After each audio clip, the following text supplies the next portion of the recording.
Hello again, viewers. Thanks for joining me. We're in Baltic, Scotland today. Depression's already set in. Not shaved for a few days. But I put the cap on, just to kid on. I'm still in Spain or Tenerife. So, being serious, nice to be back home. Probably be heading out somewhere again soon. Not sure where yet. Maybe a wee surprise, we'll see. Just a couple of updates. I nearly missed my flight when I was at Malaga Airport, and I'm absolutely serious here. It was a very, very simple mistake anybody could have made. So I'll tell you about that just in a wee minute. Watch till the end. And to let you know, we have got the day 2 lateral flow test has came through. I'll leave a link below the video just showing you the company I booked it with. It was £15. Let me know if you found any cheaper. You can get it cheaper if you go and pick them up before you actually go on holiday, etc. But this is posted out to me, so I've not sent it away yet, but I will send it away shortly. As you can see,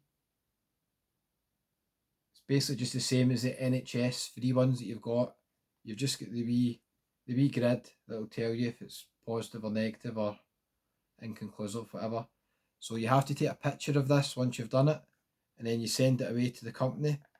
They send you an email with an activation code, and you have to activate it. You need a passenger locator form, your passport number, your verification code. You have to take a picture of the test before you take it, and then you have to take a picture of the result after you take it.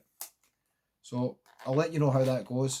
This company are called Aero something Consulting. I can't remember the full name, but I'll leave a link anyway below.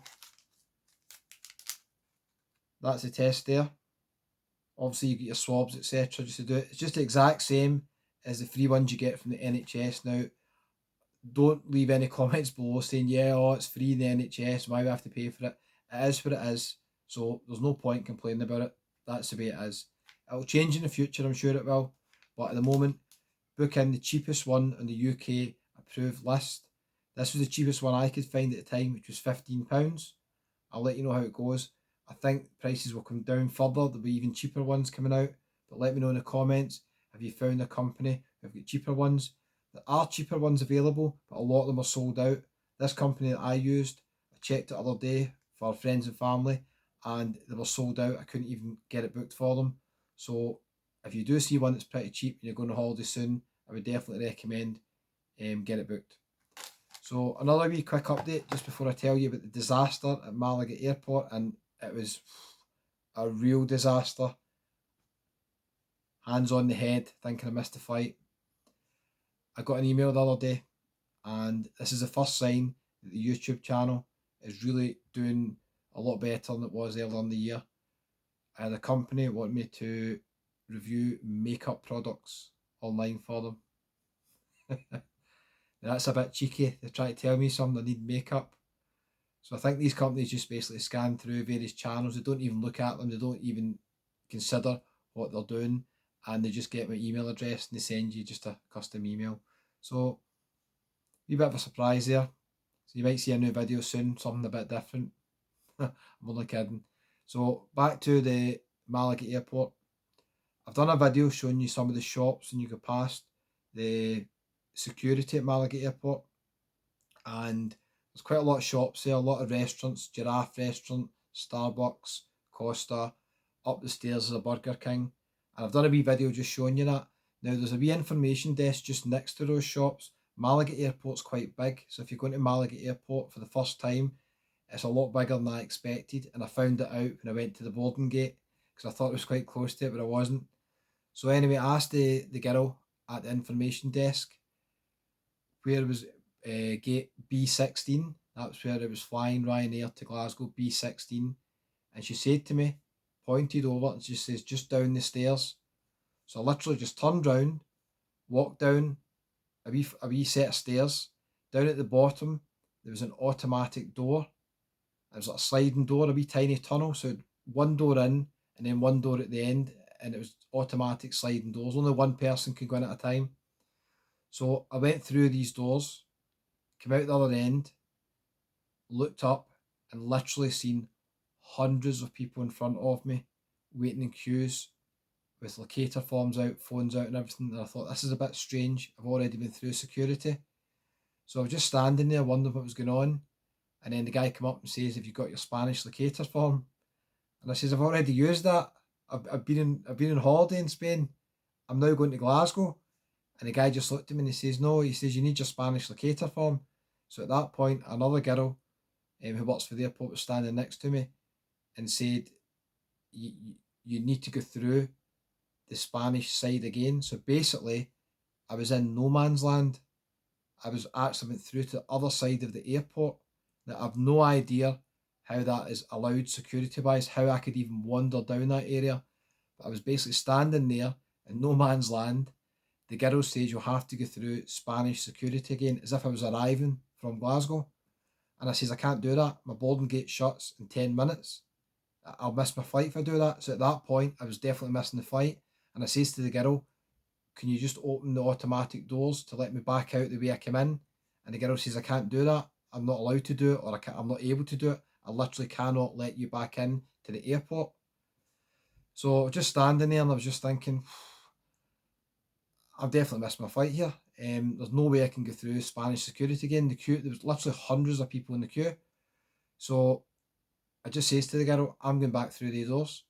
I says, I'll need to wait and somebody coming through the doors, and I'll need to go through the same narrow wee corridor that they come through.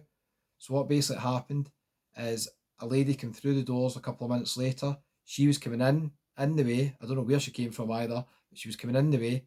I then had to just slide in next to her, squeeze by her, and I had to virtually run to the end of the wee tunnel before the automatic door on the other side shut.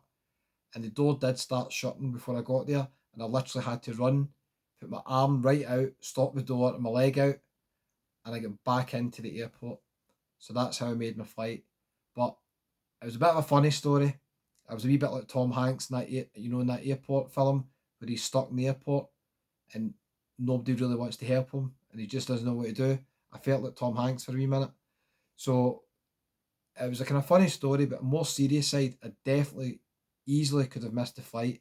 And if I hadn't even have thought of just going back through the same door the opposite way, which wasn't allowed, it wasn't an automatic door on my side, I couldn't go back through the door. I had to wait on somebody coming through at the same point. So easily could have missed the flight. If you're going to Malaga Airport, be very, very careful. It's very easy to do. Then I had to walk to boarding gate B, and that was, it was a 10-minute walk away. It's a big distance away. So be aware of that as well. Don't sit at Burger King having a wee burger thinking you get plenty of time if your boarding gate's at B16 because you're miles away. So you have to head down that way.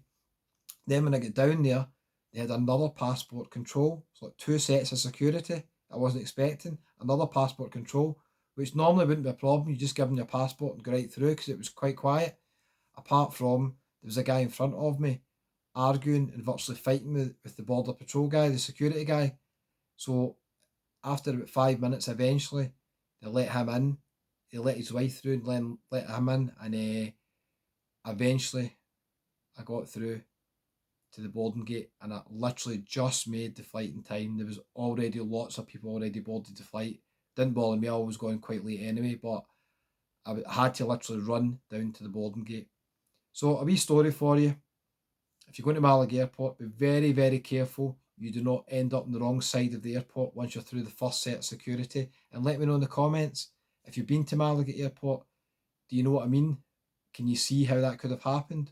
Or are you just saying, Kevin, you're a complete idiot? How did you do that? Maybe I was, don't know. Anyway, thanks so much for watching, guys, and I really, really appreciate it. We're now at over 8,000 subscribers, which is absolutely brilliant. Thank you so much for all your support. I hope you've enjoyed the new videos from different destinations in the Costa del Sol. We'll be back in Tenerife at some point in the near future. Might be somewhere else as well. So give it a wee thumbs up if you've enjoyed the video. Thumbs down if you've hated it and you thought it's been a boring story. Either way is fine. And if you want to make sure you don't miss any videos, just go below the video, just below there. The wee red button that says subscribe, it's absolutely free. Just click on that and you get a wee message when I upload new videos. I'll let you know how this test goes. £15. You'll get it cheaper soon, I'm sure. The prices are coming down. So I'll let you know how it goes, guys. and thanks for watching.